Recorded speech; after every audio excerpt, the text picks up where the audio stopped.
I checked my suit's oxygen levels and pressure seals for the third time that morning.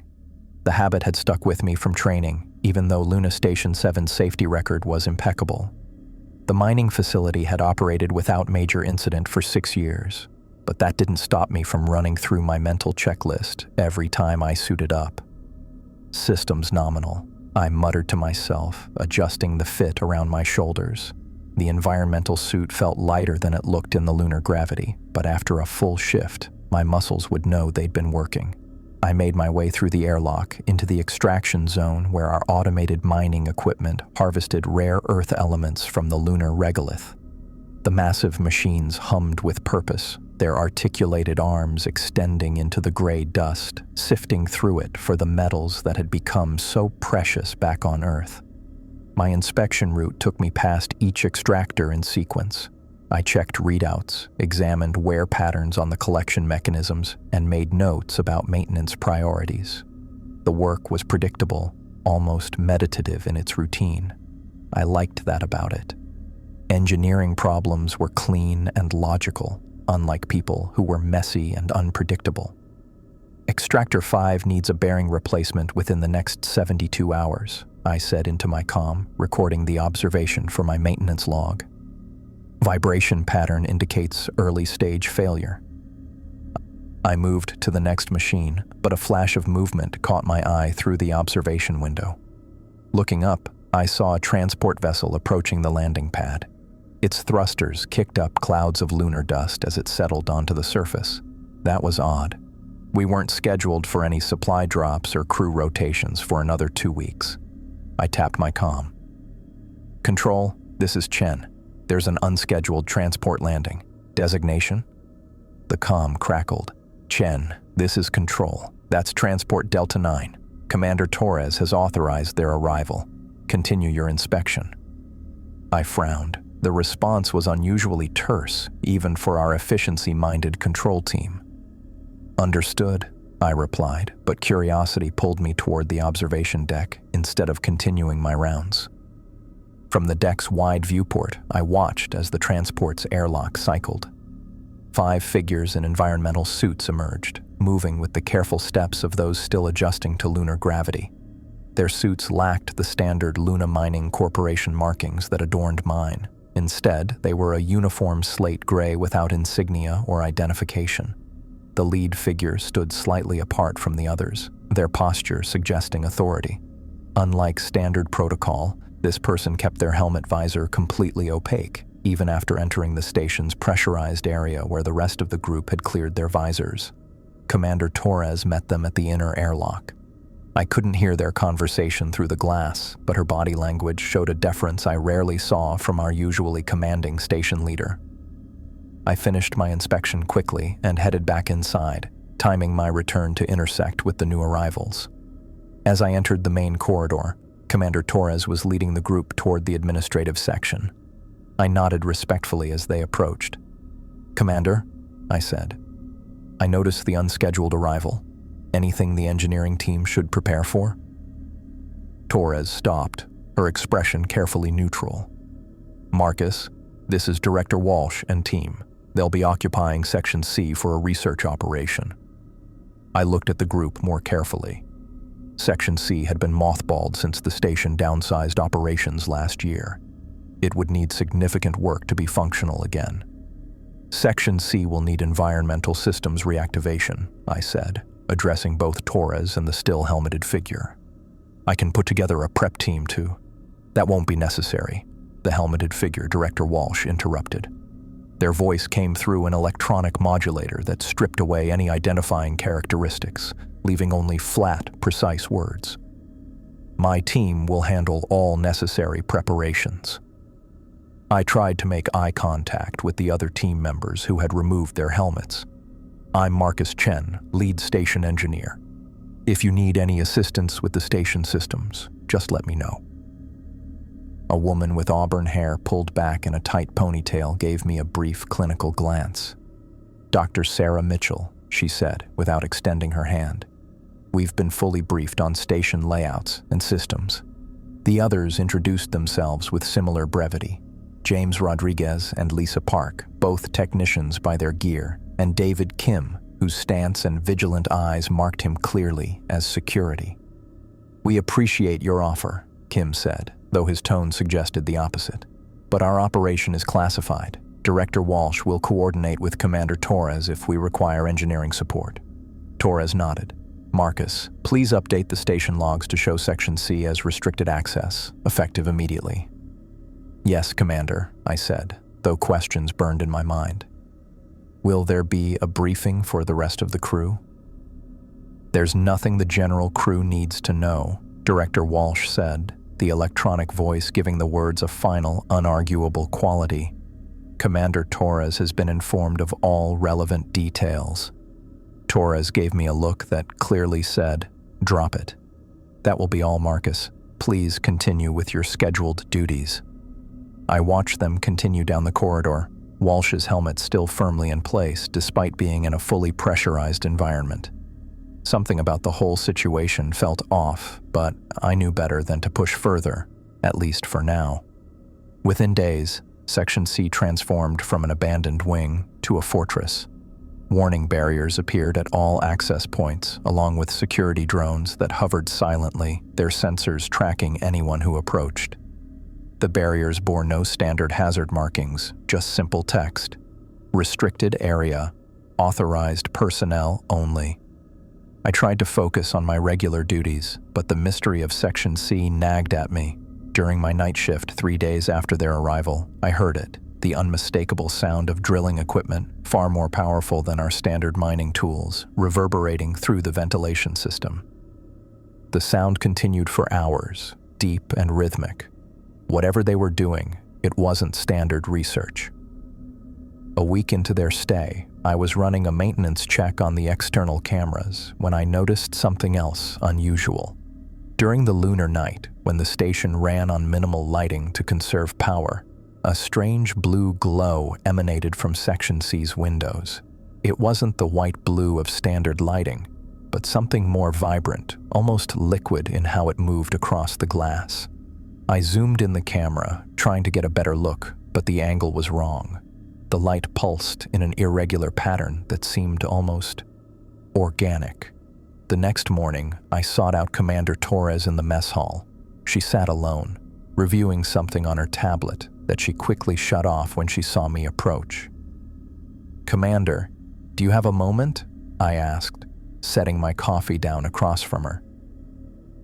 "Briefly, Marcus. What is it?" Her tone was professional, but distant, different from our usual easy working relationship. "I've noticed some unusual activity in Section C, heavy drilling equipment, non-standard lighting configurations, and what sounds like excavation work." I kept my voice low.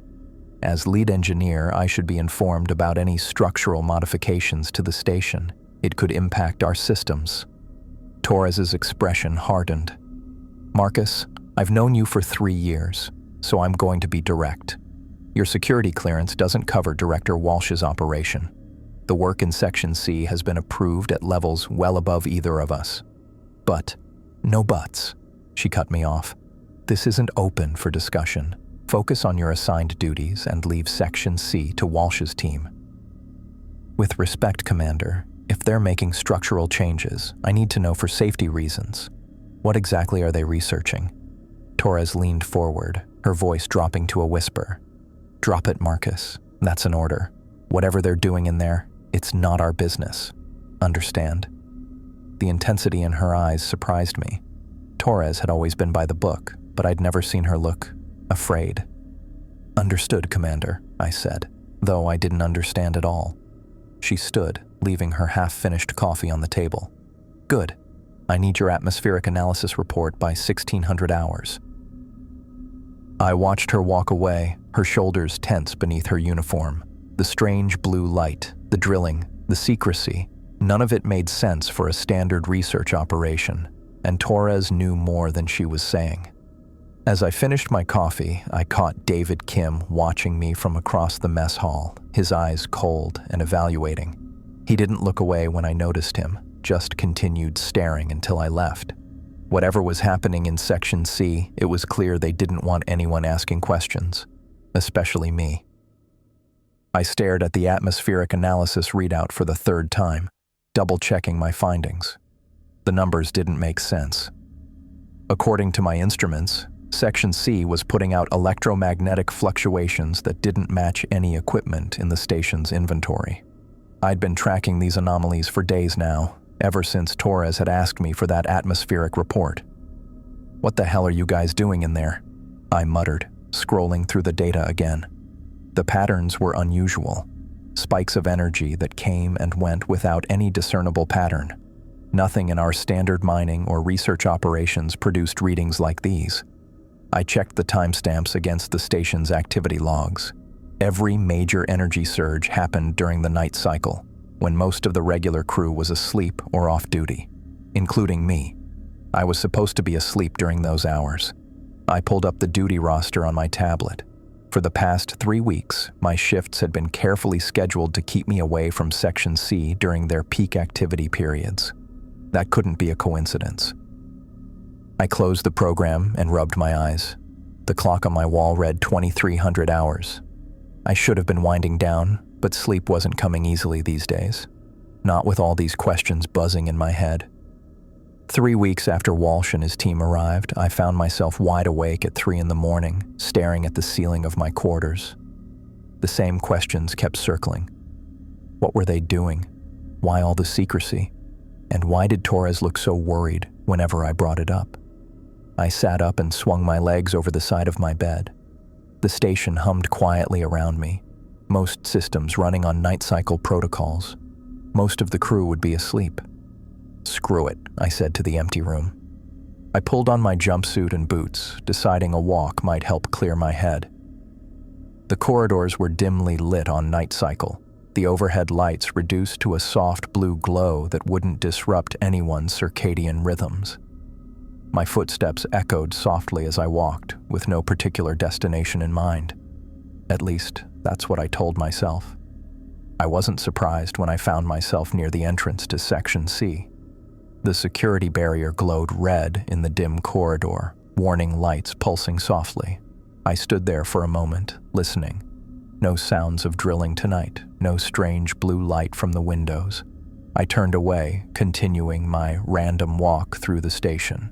My path took me down to the lower maintenance level, where conduits and support systems ran beneath the main floors. These areas weren't restricted, they needed regular checks and maintenance, but they weren't exactly high-traffic zones either. I walked past the environmental control systems, the water recycling plant, and the backup power generators, all running smoothly, their status lights glowing green in the dim space. Then I spotted something unusual.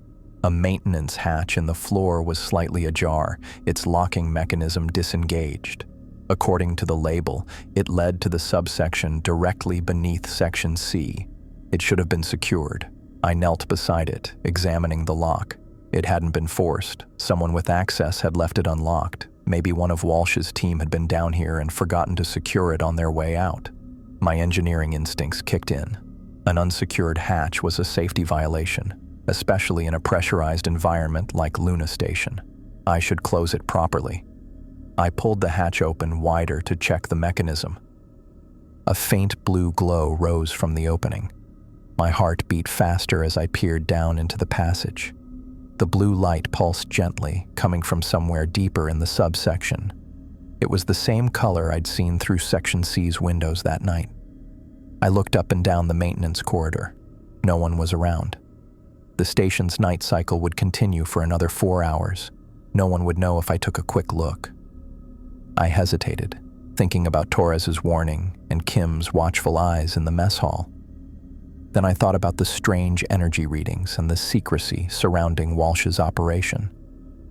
I made my decision and lowered myself into the passage. The maintenance tunnel was narrow but tall enough for me to move through in a crouch. The blue light grew stronger as I crawled forward, casting eerie shadows against the metal walls. The tunnel sloped downward, taking me deeper beneath the station than I'd expected. After about 50 meters, the tunnel opened into a much larger space. I stopped at the edge, my breath catching at what I saw. It wasn't just a maintenance area or storage room. Someone had excavated a massive chamber beneath the station, easily 20 meters across and nearly as high. The walls were rough-hewn from lunar rock, with support struts added to prevent collapse. But what drew my attention were the crystals. They lined the walls of the cavern, clusters of translucent blue formations that pulsed with internal light. They weren't uniform. Some were thin and spiky, others broad and flat, but all shared that same luminescence that filled the chamber with its eerie glow. Research equipment surrounded the largest clusters, scanning devices, sample containers, and what looked like specialized cutting tools. Tables held computers and analysis equipment, all powered and running various programs. I climbed out of the tunnel entrance and stood at the edge of the chamber, taking it all in. This was what Walsh's team had been doing. They'd discovered some kind of crystal formation beneath the station and were studying it in secret. As I moved closer to the nearest crystal cluster, something strange happened. The blue glow intensified, pulsing brighter as I approached. I stopped, and the light dimmed slightly. I took another step forward, and it brightened again. "They're responding to me," I whispered. I moved back, and the light faded. Forward again, and it brightened. The crystals were reacting to my presence somehow. My scientific curiosity overwhelmed my caution.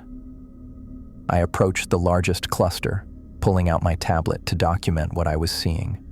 The crystals glowed even brighter as I got closer, almost as if they were aware of me. Up close, I could see something I hadn't noticed from across the room. The surfaces of the crystals weren't smooth. They were covered in intricate patterns, lines and geometric shapes etched into the mineral structure. Some formed spirals, others perfect triangles and hexagons connected by flowing lines. I ran my fingers lightly over the surface of one crystal. The pattern seemed to shift slightly under my touch, the lines flowing into new configurations before settling back. "What the hell are you?" I murmured. The patterns looked almost like writing, but unlike any language I'd ever seen. Yet something about them felt oddly familiar, as if I should recognize them. I couldn't explain the sensation. It was like seeing a word on the tip of your tongue, recognizable, but just out of reach. I activated the camera on my helmet and began recording, moving slowly around the crystal cluster to capture the patterns from different angles. The blue light pulsed in rhythm with my movements, almost like a heartbeat. "The patterns appear to be non-random," I narrated quietly for the recording. "Possibly some form of information storage or communication system.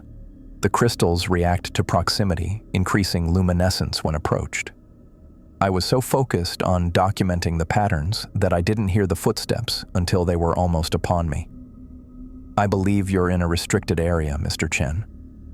I spun around to see Director Walsh standing at the chamber entrance, flanked by Dr. Mitchell and David Kim.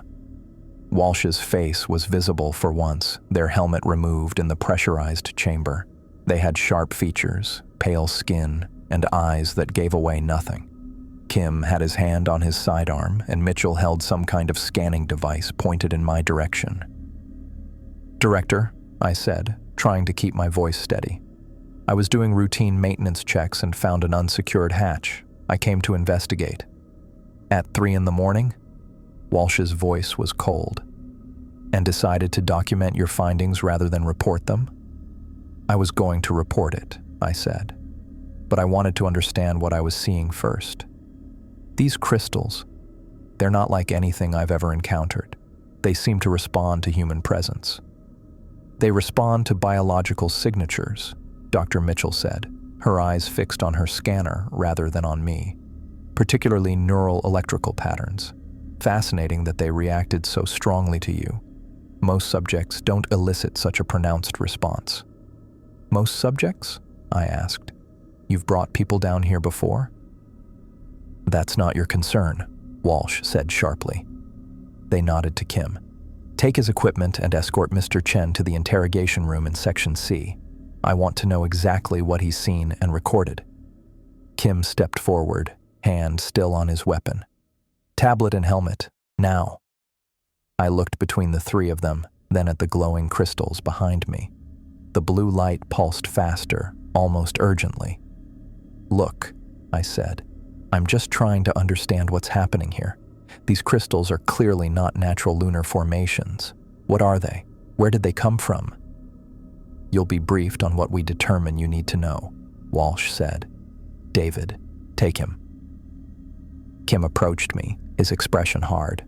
"Don't make this difficult, Chen." I handed over my tablet and removed my helmet, surrendering them without resistance. There was no point fighting. I was outnumbered and in a restricted area without authorization. As Kim took my arm to lead me away, I looked back at the crystal formation. The blue light dimmed as I was pulled away from it, the pattern seeming to shift one last time before settling into stillness. Walsh watched me with calculating eyes. "Dr. Mitchell will begin the questioning. I'll join you shortly." As Kim marched me toward the exit, I caught one last glimpse of the chamber, the glowing blue crystals, the research equipment, and Mitchell already turning back to her work, more interested in the readings on her scanner than in me. Whatever these crystals were, they were important enough to excavate a secret chamber beneath the station. Important enough to bring in a specialized team with non-standard equipment. Important enough to keep hidden from the regular station crew, and somehow they had responded to me. The questions started the moment I was marched into the small office in Section C. Dr. Mitchell sat across from me at a metal desk, her tablet positioned between us. She hadn't bothered removing her environmental suit, just the helmet, which sat on the desk beside her. Her auburn hair was matted with sweat, and her eyes had the intense focus of someone who hadn't slept in days. "Let's start with the basics, Mr. Chen," she said, tapping something on her tablet. "Your background. Walk me through it." I shifted in the uncomfortable chair they'd provided. "You have my personnel file. I want to hear it from you." So I told her. Engineering degree from MIT. 5 years at aerospace firms on Earth. Applied to the Lunar program because I wanted something different. Nothing special. "And your interest in xenoarchaeology?" she asked, watching me carefully. I blinked. "My what?" "Your interest in extraterrestrial artifacts and their study." "I don't have one," I said. "I'm a maintenance engineer. I fix things." She looked at me like I'd just told her water wasn't wet. "Then why were you in the crystal chamber?" "I told you. I found an open maintenance hatch and investigated. It's my job to make sure the station's structural integrity isn't compromised." She made a note on her tablet. "And you just happened to find the one access point to our research site." "I wasn't looking for it. I was taking a walk because I couldn't sleep. A walk that just happened to lead you to a classified research area." The questions continued like this for hours. The same points, approached from different angles.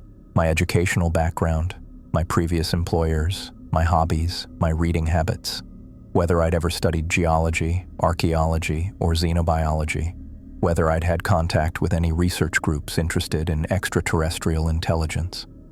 4 hours in, they brought me water, but no food.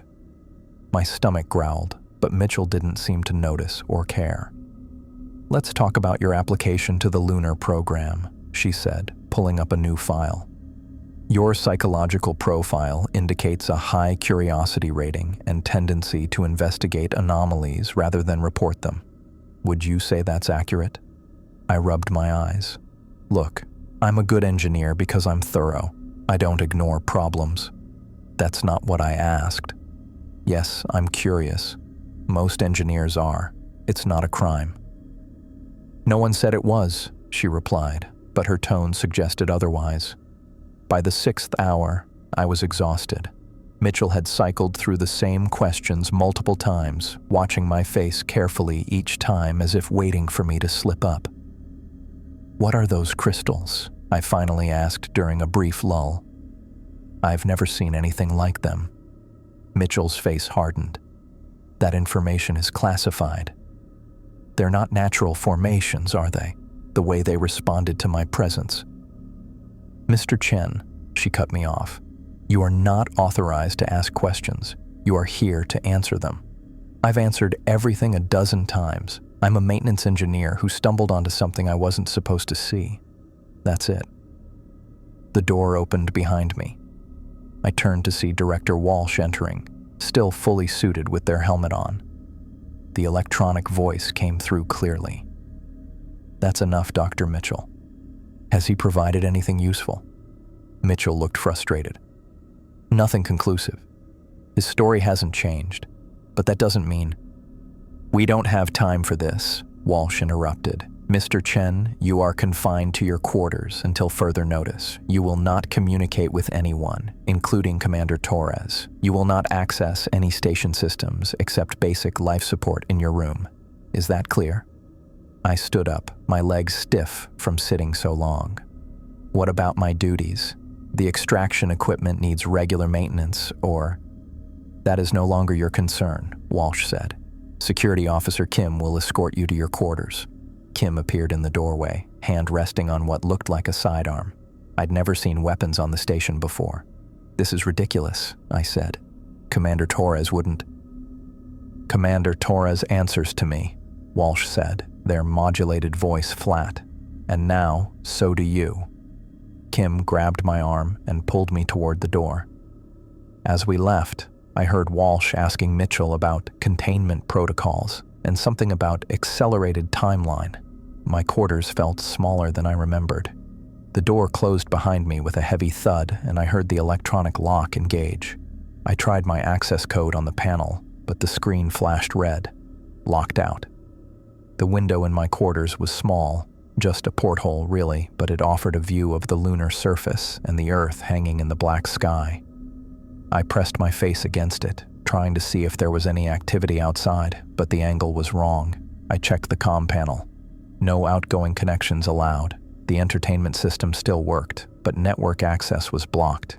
Even my personal tablet had been confiscated. For the next 2 days, I existed in limbo. Food arrived through a small delivery slot 3 times a day. Standard ration packs, nothing special. Whoever delivered them never spoke, and the slot was designed to prevent me from seeing who was on the other side. I tried to keep myself occupied, did push-ups until my arms ached, read the few physical books I'd brought with me, slept more than usual, stared at the ceiling, trying to make sense of what was happening. By the 3rd day, I was talking to myself just to hear a human voice. The crystals responded to presence, I muttered, pacing the small room. They got brighter when I got closer.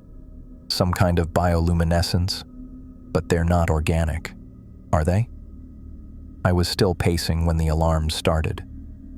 The klaxon blared so suddenly I jumped, my heart racing. Red emergency lights began flashing in my room and the corridor outside, visible through the small window in my door. The station-wide announcement system crackled to life. "Attention all personnel, this is Director Walsh. The station is now under complete lockdown. External conditions have become extremely hazardous. Remain in your current locations. Do not attempt to access external areas or communication systems. This is not a drill. Repeat, this is not a drill." The message repeated once more, then cut out, leaving only the wail of the klaxons. I pressed my ear against the door, listening. At first, there was nothing but the alarm. Then I heard it, a high-pitched metallic screech, like steel being torn. It came from somewhere down the corridor, then stopped. A minute later, it came again, from a different direction. Then another sound, a heavy impact against the hull, as if something massive had struck the station. The floor vibrated under my feet. More impacts followed, from multiple directions. Whatever was hitting us was doing so from all sides. Between the impacts came other sounds, strange vocalizations that didn't sound mechanical. They were organic somehow, but unlike any animal I'd ever heard. High-pitched wails followed by low, rumbling growls that seemed to vibrate through the station's structure. I moved to my window, pressing my face against it to see as much of the lunar surface as possible. The exterior lights were off, leaving only darkness. Then something moved across my field of vision. a shadow darker than the surrounding blackness. It slid across the regolith in a fluid motion that didn't match the jerky movements of lunar rovers or the bouncing gait of suited humans. Another shadow followed, then another. They moved in patterns that made no sense, flowing like liquid one moment, then zigzagging with impossible speed the next. No lunar dust kicked up in their wake. It was as if they weren't touching the surface at all, but floating just above it. The impacts against the hull grew more frequent. The entire station groaned under the pressure, the metal walls flexing slightly with each hit. The environmental systems kicked into overdrive, fans whirring louder to maintain pressure. "What the hell is happening?" I whispered, backing away from the window. The strange sounds continued for hours. Sometimes they'd stop completely for 10 or 15 minutes, leaving an eerie silence broken only by the constant alarm. Then they'd start again, more intense than before. The shadows outside my window moved continuously, circling the station like predators. At one point, I heard running footsteps in the corridor outside my room.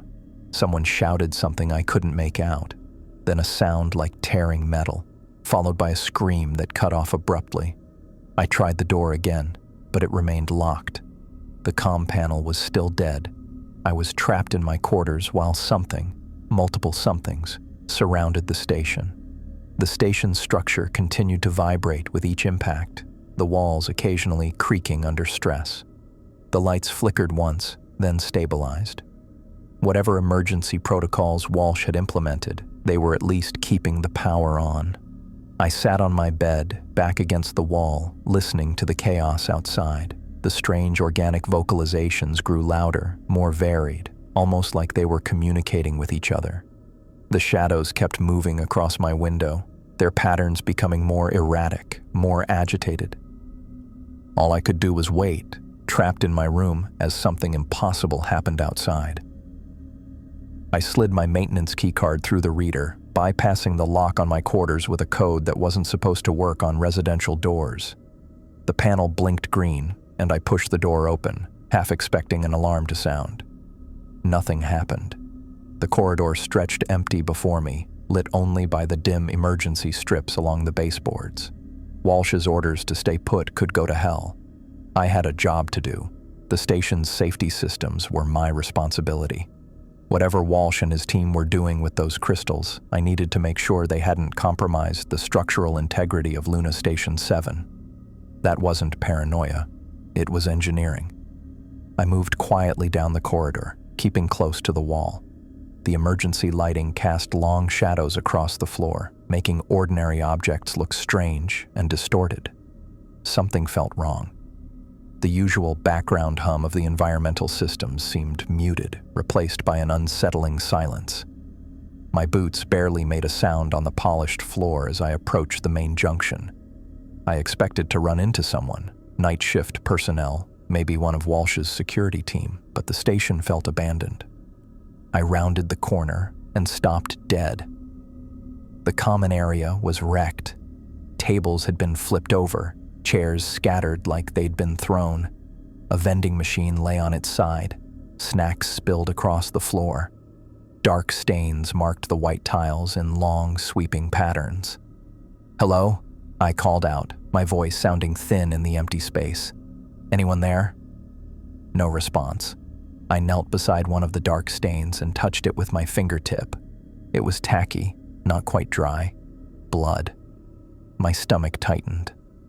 The wall beside the corridor leading to the science labs had a massive dent in it, like something had been thrown against it with incredible force, or like something had slammed into it while moving at high speed. I stood up and wiped my finger on my jumpsuit. What the hell happened here? The command center would have answers. If anything went wrong on the station, that's where the response would be coordinated. I headed that way, moving faster now, less concerned about being caught breaking confinement. The doors to the command center were open, another bad sign. Station protocol required them to be sealed at all times. I stepped through the doorway, and the smell hit me immediately, metallic and raw. Commander Torres lay sprawled across the central console. Her back was to me, but I could see that her uniform was torn open. revealing a massive wound that had opened her chest cavity. Blood had pooled beneath her and dripped down the sides of the console, forming a puddle on the floor. I pressed my hand to my mouth, fighting the urge to vomit. Torres's body looked wrong, not just dead, but mangled. The wound wasn't clean, like a knife or a bullet would make. The edges were jagged, as if something had torn through her with brute force. Something with claws. I forced myself to look around the room. Dr. Mitchell lay crumpled in the corner, her body twisted at an unnatural angle. Her face was frozen in an expression I'll never forget. Pure terror, eyes wide, and mouth open in a silent scream. Whatever had killed her, she'd seen it coming. I backed away from the bodies, my heart hammering in my chest. I needed to find help, to find survivors. The station's emergency protocols would have triggered an evacuation, so where was everyone? A sound echoed through the station, a high-pitched screech that made the hairs on my neck stand up. It wasn't mechanical, it wasn't human either. It came from the direction of Section C. Every instinct told me to run the other way, to find an escape pod and get off the station.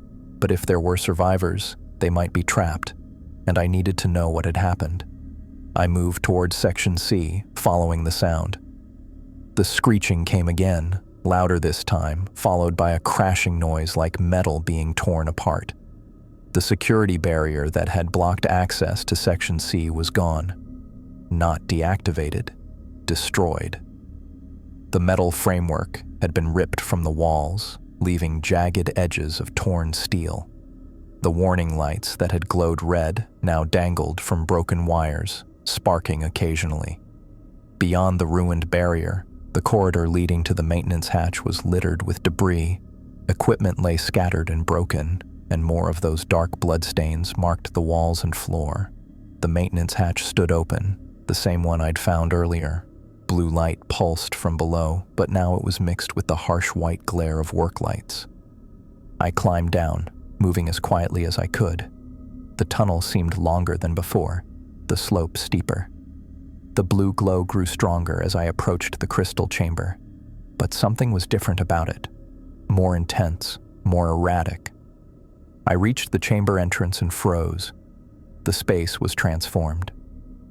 The work lights Walsh's team had set up cast harsh shadows across the rough walls, making the blue crystals seem to flicker and pulse with life. Most of the research equipment had been destroyed, crushed, or torn apart and scattered across the chamber floor. In the center of the room stood something impossible. It was huge, at least 12 feet tall, its body translucent like the crystals but moving with fluid organic motion. Through its semi-transparent flesh, I could see organs pulsing with the same blue light that emanated from the crystal formations around the chamber. The creature moved on 6 limbs that ended in razor-sharp points, using them to traverse the walls and ceiling like a giant spider. Its head was the worst part, a massive structure that reminded me of an insect's, with compound eyes that reflected the blue light in dozens of facets. Below the eyes, mandibles dripped with a glowing fluid as it tore chunks from a crystal formation and consumed them. I watched in horror as it devoured crystal after crystal. With each one, its body seemed to grow slightly larger, the blue light within it pulsing more intensely. This thing wasn't from Earth. Nothing in our fossil record, nothing in our evolutionary history could have produced this nightmare. It was alien, completely, utterly alien. I pressed myself against the wall of the tunnel, trying to make myself invisible. I needed to back away, to escape, to warn anyone left alive. But as I shifted my weight, my boot scraped against the rock floor. The creature stopped feeding. Its massive head swiveled toward the tunnel entrance, compound eyes focusing directly on me. It went completely still for a moment, assessing. Then it moved, faster than something that size should be able to move, dropping from the ceiling to the chamber floor and turning to face me fully. Those alien eyes locked onto mine with unmistakable intelligence. Not the simple predatory awareness of a shark or a wolf, but something calculating and cold. It knew exactly what I was, and it was deciding what to do with me. I froze as the creature approached, my back pressed against the rough wall of the tunnel. Something strange happened in my head, like someone was flipping through radio stations, but with pictures and feelings instead of sound. Fragments of images flashed through my mind, vast landscapes I'd never seen, structures that defied physics, sensations of movement through spaces I couldn't comprehend. None of it was mine. A flash of movement from behind a large crystal formation caught my eye. Director Walsh stepped out, holding what looked like a weapon, except it wasn't like any gun I'd ever seen. The device was smooth and curved, fitting Walsh's hand like it had been molded for it. No visible trigger, no barrel, just a sleek object that pulsed with energy. "Get down!" Walsh shouted. I dropped to the ground just as Walsh raised the weapon. A beam of concentrated energy, not quite light, not quite matter, shot from the device and struck the creature in its midsection. The impact made a sound like glass cracking under extreme pressure. The creature shrieked, a high-pitched wail that made my teeth vibrate. It stumbled backward, its limbs splaying outward as it tried to regain balance. The spot where the beam had hit was changing color, darkening from translucent blue to an ashy gray. Walsh kept advancing, firing again and again.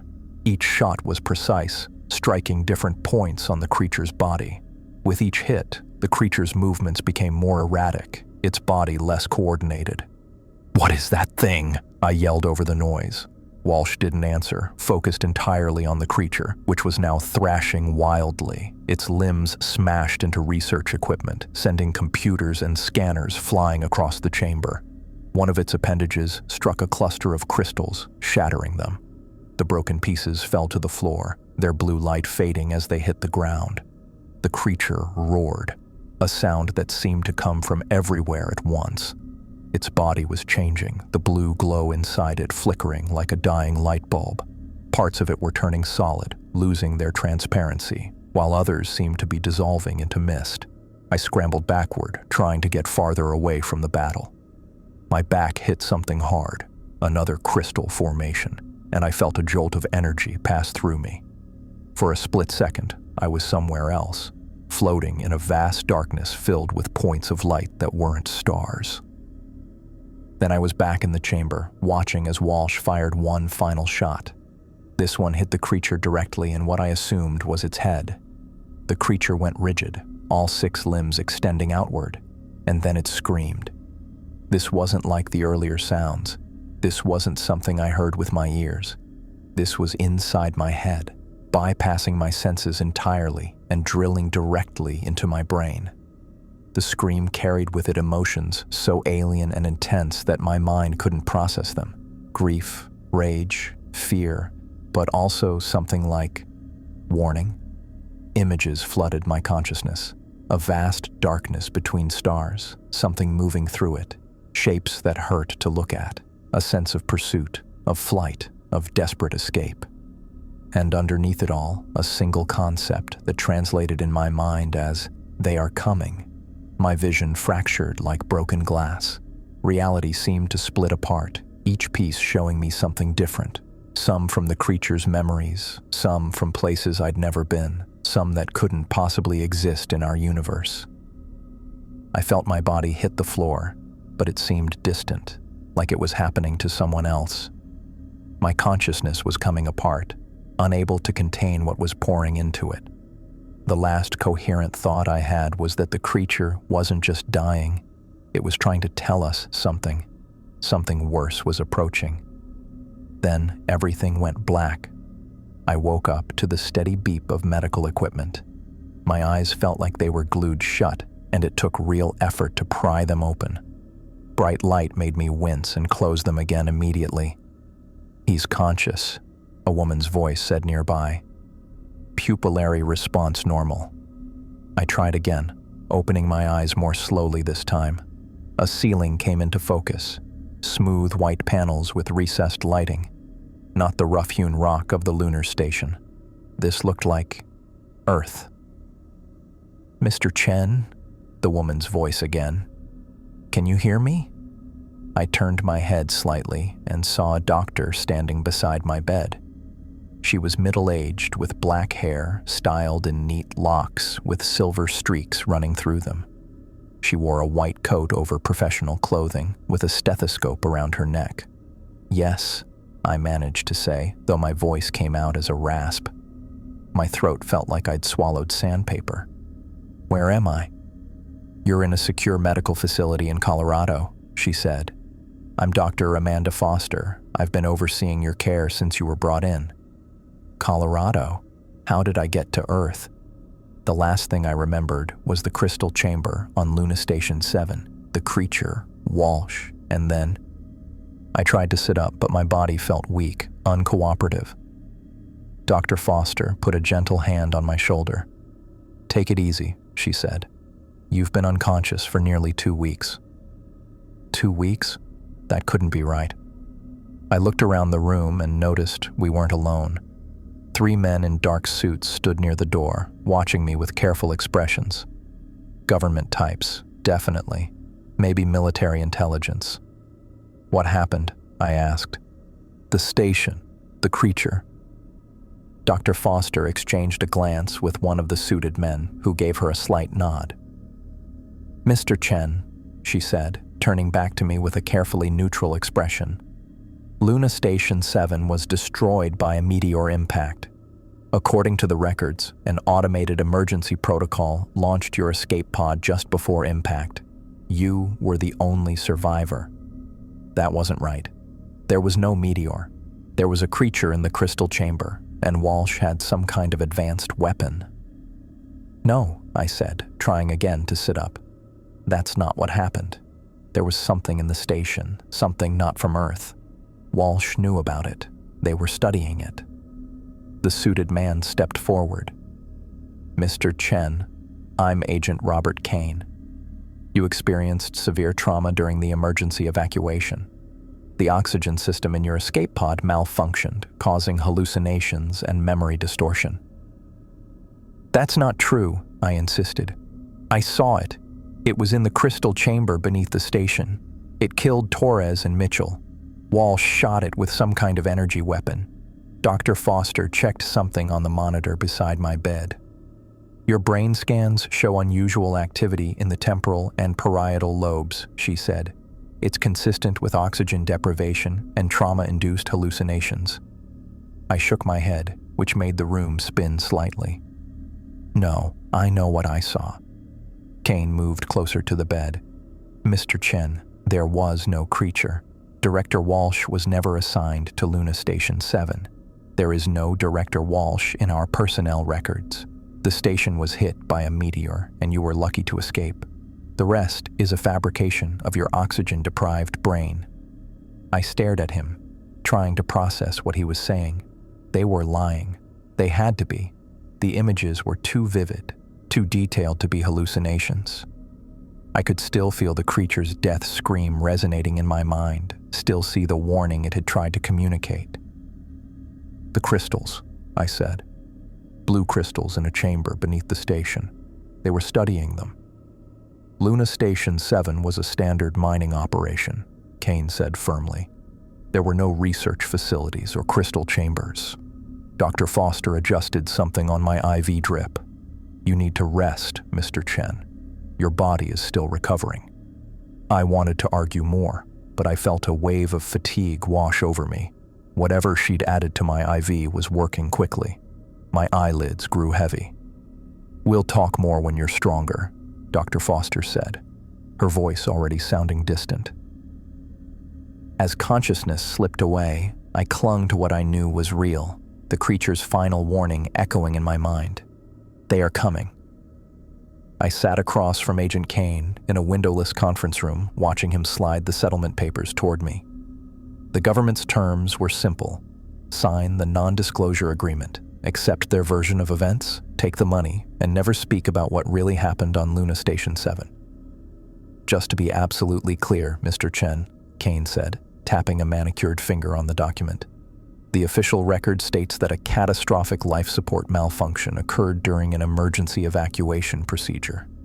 Your memories of anything else are attributed to oxygen deprivation and trauma-induced hallucinations. I stared at the papers, feeling the weight of what I was about to do. The settlement amount was substantial, enough to start a new life anywhere I wanted. But money wasn't why I was signing.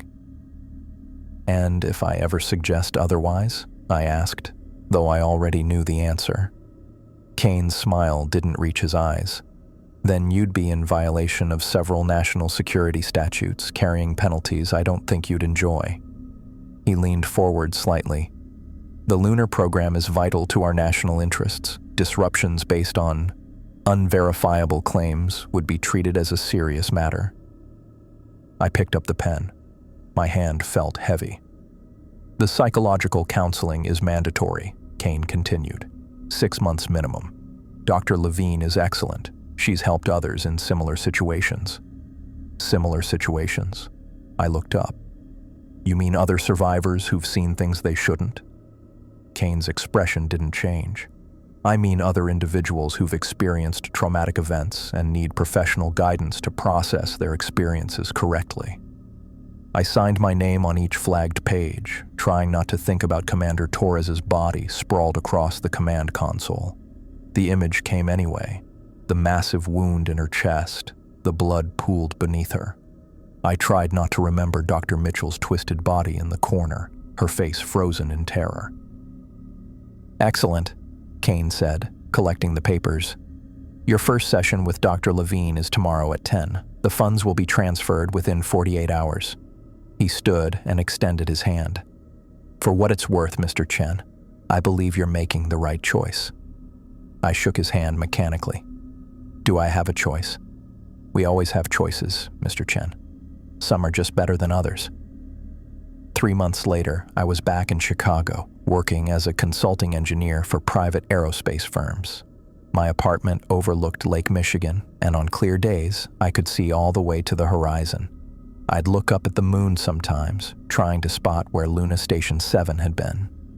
The official news had reported its destruction as a tragic accident. A meteor strike that had killed everyone except me, the lucky engineer who'd managed to escape in a pod. I knew better, but I kept my mouth shut. The nightmares came almost every night.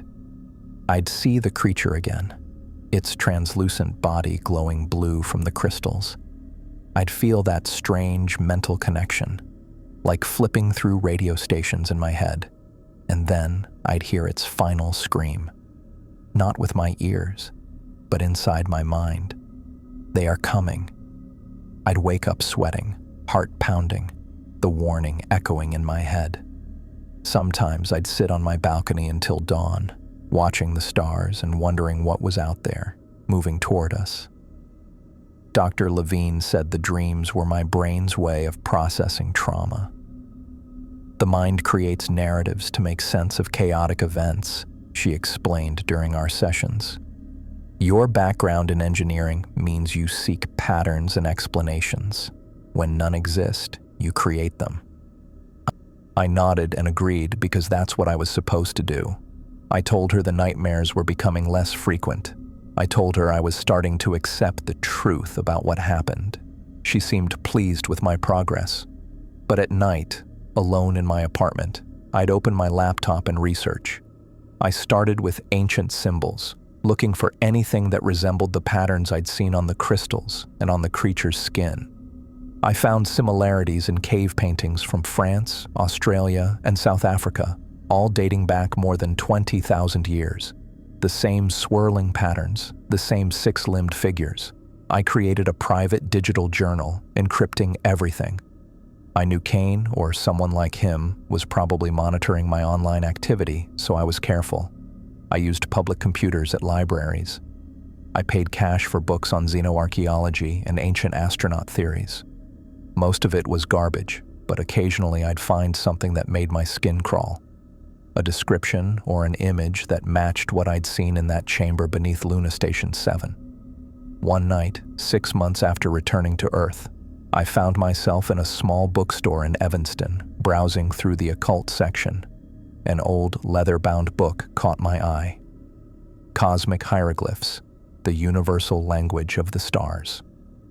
The author, a Dr. Eleanor Wright, had been a respected archaeologist in the 1960s before her theories about extraterrestrial influences on ancient civilizations destroyed her academic career.